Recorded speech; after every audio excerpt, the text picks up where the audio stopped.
Okay. Here we go. Let's give this a run. This is my first recording of whatever this is. It's still not really sure what I want it to be, but I'm just making this to get comfortable in front of the camera, with a script, recording my voice. I'm way more nervous than I should be to just sit here and talk into a lens. But now's as good a time as any to start getting over these jitters, because this is something that I want to do. And with that in mind, I think the best place to start here is my statement of purpose. So let's begin. In short, the Primordium is whatever I want it to be. The theme of the channel is a fluid one. It's whatever I want to talk about. Fiction, non-fiction, film, television, philosophy, self-improvement, history, nature, culture, anything else I feel like I could rant about for hours on end. An important aspect of this channel is going to be keeping it relatively impersonal. I mean, this is a channel that should and hopefully will reflect my deepest interests, but should not highlight any specific aspects of my life. I'm not here to talk about me. I'm here to explore ideas that I find interesting and topics I deem worthy of talking about. So there's no need to, as I just did, there's no need to justify the content I create, because in its essence, this channel is purely self-indulgent. This is just something I've wanted to do for a long time. And so these videos I create, they're going to be for me alone. There's no denying that I want people to see them, but that is another purpose of the Primordium. It's an exercise in disengaging from that desire to please people and be seen and be heard and be liked. Above all, these reservations need to be heeded, and this channel is for me, not for you. So, with the statement of purpose made, I'm going to dive into the brief topic of this first video, which is this book, The Grammatical Man by Joseph Campbell, published in 1982, and my script went to sleep. So, The Grammatical Man. I'm not very far into this book. In the script that I wrote, I was 2 chapters in, maybe 2.5 chapters through the book when I started writing the script. Now I'm about to start chapter 6. And I mean, to be honest, just about every chapter of this book could be its own video, because there's so much to break down in here. There's a lot of good stuff in here. A lot of things that have been bouncing around in my own head for a while, too. I remember a few years ago just kind of having the abstract thought when I don't even remember how, but I stumbled upon the second law of thermodynamics, the law of entropy. And I thought it was very interesting, and immediately the implications outside of thermal energy were apparent to me for this law of entropy.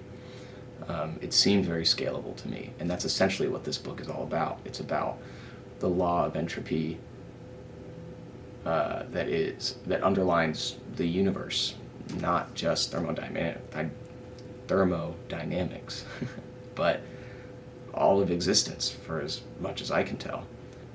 So, an idea that really stuck with me from reading yesterday was the analogy of the engine, how molecules are heated in a boiler to get them moving and turning heat into useful energy. So The only way this works is if there is significant disparity in temperature between the boiler and the other mechanisms of the engine. When there's no temperature difference, high entropy is achieved and the system no longer works. This visualization of the constant struggle between entropy and order is observable in everything, from the simplicity of a glass of ice water and its inevitable degradation to tepidity, or the contrast between our blazing sun and the cold space that surrounds it, allowing the existence of life on Earth versus a perceivably empty cosmos where the sun has diffused into the vastness and no longer enables life. So, additionally, back into our engine analogy, these molecules heated in the boiler bounce around and move in seemingly random directions. As far as I or this book or the rest of humanity is aware, at this point in the book, again, I haven't finished it, these molecules' flight paths are and will always be unequivocally random. There is no way to direct all of the molecules individually, or so Joseph Campbell says in The Grammatical Man. More on that in a minute. The best we can do is deploy a piston or any other outside force, but a piston for the sake of the analogy, to influence the entropic movement of heated molecules so a certain portion of them are more likely to move in the beneficial direction. In other words, we may add conditions that affect the probable outcomes, but we can never be totally certain of the final output, nor can we achieve total efficiency of energy generation. There will always be waste, and more likely than not, more waste than useful output. However, to make this point, Campbell compares molecules to a mob of people, low efficiency, a wide range of possible outcomes, and nearly impossible to direct en masse. This comparison is set against an example of soldiers, whom at great expense, are directable en masse and could all be probably persuaded to all move in unison in a cohesive direction. So, if the second law of thermodynamics holds up across all aspects of existence as it so seems, would it not be the case that at great expenditure of resources, there is potential for the aforementioned molecules to be coerced into mass cohesion, thus creating wholly efficient transfer of energy? Of course, to achieve such a thing would likely cost much more than what is returned in the final output. An example of this could easily be taken from the United States military. That's what really struck me about the comparison of the soldiers. At massive expense, the American military maintains the largest, most advanced, and most disciplined regiments the world has ever seen, as far as we know. Though the argument of offset in input cost versus output benefits regarding the U.S. military is too hot of a political topic to dive into at this time, and such a discussion is not the point, but rather how the order of the military is maintained at mounting expense to stave off entropy's inevitable degradation. Is this not replicable in other systems non-human? Is this mounting cost of order simply too unsustainable because of entropy's nature to always triumph? Is there no hope for the self-sustaining utopia of order idealized by so many for so long?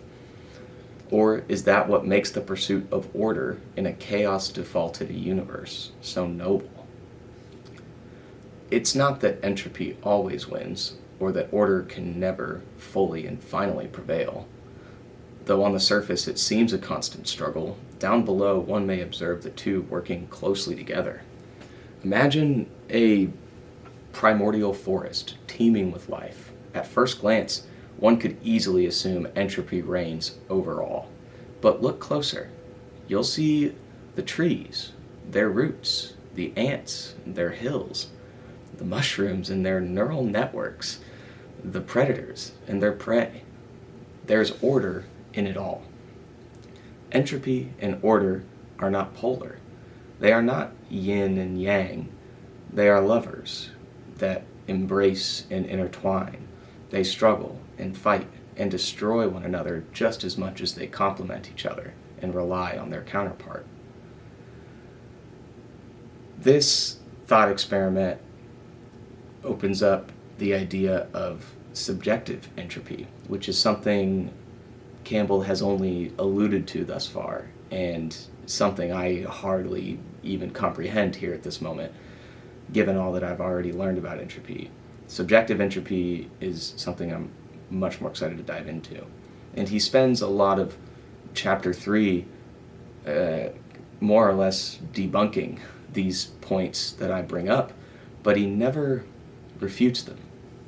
He leaves the door cracked because entropy is something we don't fully understand, and that's, to me, the biggest takeaway is there, at least where we are at currently, consciously, technologically, evolutionarily, we are incapable of comprehending the full scope of order and entropy and their roles in existence. That's really all I wanted to talk about for this first installment, if it ever even sees the light of day, as it is primarily a trial run. But yeah, thank you for listening.